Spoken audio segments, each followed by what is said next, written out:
অয়হান, কোথায় গিয়েছিলে আজকে একটু আগে? মার্কেটে গেছিলা? ওকে, এগুলো কাদের জন্য আনছো? এগুলো কি? এগুলো কার জন্য আনছো? এগুলা কোনটা কার জন্য আনছো দেখাও তো। এটা কার?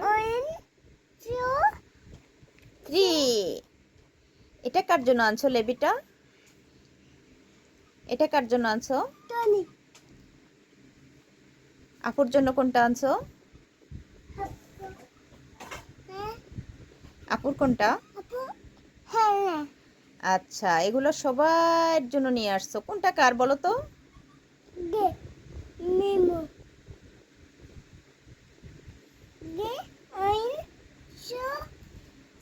এটা কার সাথে দিবা তুমি? ফুফু যাবে দেশে, ফুফুর সাথে এগুলো সব ভাইয়া এবং আপুদের জন্য দিবা, দাদা দাদির জন্য দিবা। ওকে, আমাদের ওখানে আজকে মার্কেটে গিয়েছিল আসলে সবার জন্য পারফিউম কেনার জন্য, পারফিউম কিনতে গিয়েছিলাম। তো এই যে আমরা মাত্র আসলাম মার্কেটিং করে, এখন নির্ধারণ করা হচ্ছে কার জন্য কি দিবে। সবার জন্য নির্ধারণ করে তিনি কিনে আনছেন।